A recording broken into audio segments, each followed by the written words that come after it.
What happens when the most hyped rookie in WNBA history faces her biggest critics? When everyone says you can't do it? When they call you overrated?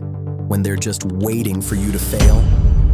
Well, Caitlin Clark had an answer, and it came in the form of 41 points, 9 three-pointers, and the most devastating performance that made every single critic eat their words.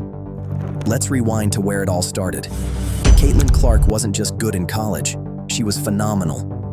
At the University of Iowa, this woman was dropping 30-point games like they were layups.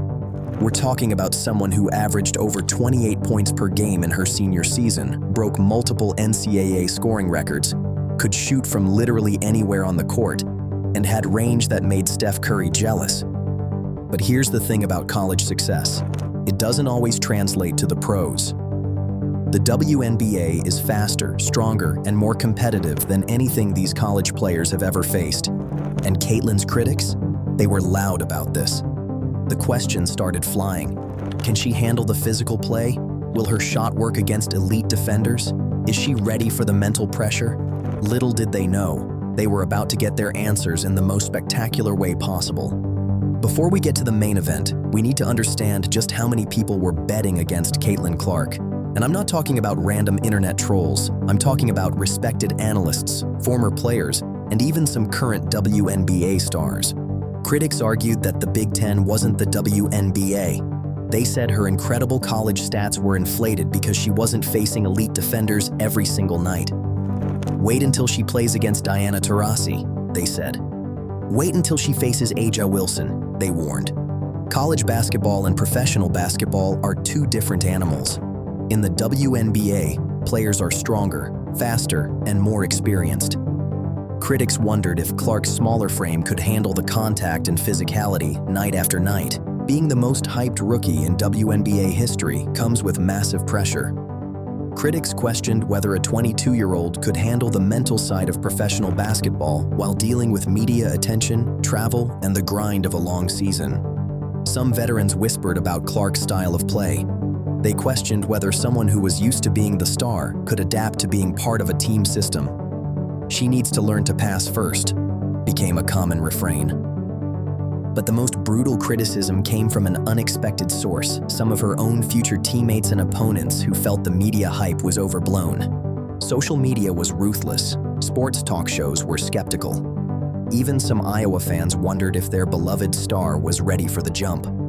The stage was set for either the most spectacular rookie debut in WNBA history or the most disappointing flameout. Draft day arrived, and surprise, Caitlin Clark went #1 overall to the Indiana Fever. The pressure was immediately intense. The Fever had been struggling for years. They needed a franchise-changing player, and they were betting everything on this young woman from Iowa. But here's where the story gets interesting, and where the critics thought they were about to be proven right. Clark's first few WNBA games weren't the fairy tale story everyone expected. In her debut, she looked human. Actually, more than human, she looked overwhelmed. Her first game saw her score 20 points, but with 10 turnovers. 10 turnovers. Her second game brought shooting struggles and visible frustration. By her third game, she was better, but still inconsistent. The internet exploded. "I told you so" became the most popular phrase on basketball Twitter. Critics were having a field day, saying she wasn't ready for this level, calling her a college hero but pro zero, claiming the hype was all fake. Sports analysts were already writing think pieces about how college success doesn't guarantee professional excellence. Some were even suggesting that Clark might need time in a development league to improve her game. What people didn't see was what was happening behind the scenes. Clark was dealing with intense media scrutiny for every shot, every pass, every decision. She was learning a completely new system with new teammates while adjusting to the speed and physicality of professional basketball. On top of that, she was carrying the expectations of an entire franchise and fan base. Former WNBA players started speaking out. Some offered support, but others doubled down on their criticism. "She needs to be humbled," one veteran said. "The WNBA will teach her that lesson."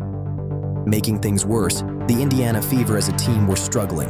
They were losing games, and when the team struggles, all eyes turn to the star player. Clark was getting blamed for team losses, even when she played well individually. The narrative was building that Caitlin Clark was a college star who couldn't cut it in the pros. But champions aren't made during the easy times. They're forged in the fire of adversity. And Caitlin Clark was about to show everyone exactly what kind of champion she was. Now we get to the main event, the game that changed everything. The moment when Caitlin Clark didn't just silence her critics, she made them eat their words with a side of humble pie. It was a Tuesday night in June, and the Indiana Fever were facing the New York Liberty at Madison Square Garden. The Liberty were one of the top teams in the league, loaded with veteran talent and championship aspirations.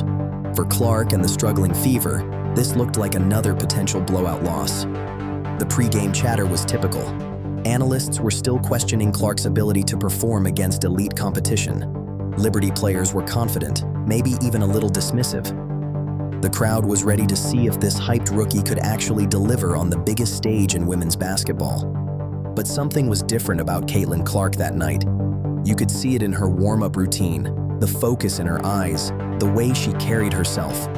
This wasn't the overwhelmed rookie from those early games. This was a player who had been through the fire and emerged stronger. The game started exactly how everyone expected. The Liberty jumped out to an early lead, their veterans showing why they were considered title contenders. Clark started slow, missing her first few shots, and you could almost hear the critics sharpening their keyboards. But then, something magical happened. Midway through the first quarter, Clark pulled up for a three-pointer from about 28 feet out. Swish, nothing but net. The crowd stirred slightly, but it was just one shot. Then she did it again from even further out. Then again, and again. By the end of the first quarter, Clark had already hit 5 three-pointers and scored 18 points. The Liberty were stunned. The crowd was buzzing, and the critics, they were starting to sweat. But Clark wasn't done, not even close. In the second quarter, she became absolutely unstoppable. She wasn't just shooting threes anymore. She was creating plays for her teammates, grabbing rebounds, playing defense, and showing a complete game that her critics claimed she didn't have. The most incredible moment came with about 3 minutes left in the second quarter. Clark stole the ball at mid-court, raced down the floor with 3 Liberty players chasing her, and instead of going for the easy layup, she pulled up for a three-pointer from the logo. The audacity was incredible. The shot, pure magic. The Madison Square Garden crowd, who had come to see their Liberty win, were on their feet cheering for this rookie who was putting on an absolute clinic. Former players in the broadcast booth were running out of superlatives. Social media was exploding with highlights. But here's what made this performance truly special. It wasn't just the scoring, although Clark would finish with 41 points, breaking multiple rookie records. It wasn't just the shooting, although she hit 9 three-pointers that night. It was the way she elevated her entire team. Her teammates, who had been struggling to find their rhythm all season, suddenly looked like championship contenders. Clark's energy was infectious, her playmaking opened up opportunities for everyone, and her leadership on the court was undeniable. The Indiana Fever, who had been written off as one of the worst teams in the league, outplayed a Liberty team that many considered a title favorite. The final score was 108-95, but it wasn't even that close. Clark and the Fever dominated from the second quarter on. After the game, the locker room was electric. Clark's teammates were in awe of what they had just witnessed. Coach Christy Sides called it the most complete performance she had ever seen from a rookie. But Clark? She was already thinking about the next game. "This is just the beginning," she told reporters. "I came here to win, and tonight showed what's possible when we play our game." The immediate aftermath of that game was incredible to watch. Social media went absolutely crazy. Highlight videos were getting millions of views within hours. NBA players were tweeting their amazement. Stephen Curry himself posted about Clark's performance, comparing her range to his own. But the most satisfying part was watching the critics scramble to change their tune. Analysts who had questioned her ability were suddenly calling her a generational talent. Former players who had said she needed to be humbled were praising her maturity and skill. Sports shows that had doubted her were dedicating entire segments to breaking down her greatness. Weekend update: Caitlin Clark on the WNBA draft, SNL, 3:30 to 3:42. The national media couldn't get enough. ESPN, Sports Illustrated, The Athletic, every major sports outlet was writing feature stories about Clark's breakout performance. She was on magazine covers, appearing on talk shows, and becoming a household name beyond just basketball fans. But perhaps the most telling reaction came from her WNBA peers. Players who had been skeptical or dismissive were suddenly showing respect. Veterans who had questioned her readiness were acknowledging her talent. Even players on opposing teams were admitting they had underestimated her. Diana Taurasi, one of the greatest players in WNBA history and someone who had been mentioned as a test for Clark, said after their next meeting, "She's the real deal." What she did that night in New York wasn't luck, that's pure talent and heart. Aja Wilson, the reigning MVP, was even more direct. "I was wrong about her," Wilson admitted. "I thought she needed more time to develop, but she's already there. She's already elite." The numbers from that night were absolutely staggering. Clark's 41 points were the most by a rookie in WNBA history. Her 9 three-pointers tied a league record. Her plus-minus rating of +31 was the highest individual rating in a game that season. But beyond the statistics, that performance represented something bigger.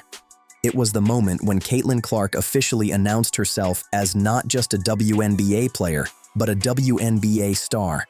It was when she proved that her college success wasn't a fluke, that she belonged at the highest level, and that the critics had been completely wrong. The impact of that game extended far beyond just one night. Suddenly, every Fever game became must-watch television. Ticket sales skyrocketed not just in Indianapolis, but wherever the Fever played. Young girls across the country were buying Clark jerseys and practicing her signature deep three-pointers. The WNBA itself saw a massive boost in popularity and viewership. Clark's breakout performance brought casual sports fans into the fold and reminded everyone why women's basketball deserves more attention and respect. From that night forward, Clark never looked back. She continued to dominate throughout her rookie season, breaking records and winning games. The Indiana Fever went from league punching bag to playoff contender, all because their young superstar decided to show the world who she really was. But the most beautiful part of this story is how Clark handled her moment of vindication. Instead of gloating or calling out her critics, she stayed focused on her team and her goals. When reporters asked her about proving the doubters wrong, she simply said, "I never doubted myself. I came here to play basketball and help my team win. Everything else is just noise." That maturity and class only made her more impressive. She had silenced her critics not with words, but with actions. She had shown everyone that sometimes the best response to doubt is simply to be undeniably great. Looking back at that incredible night in Madison Square Garden, it's clear that we witnessed something special.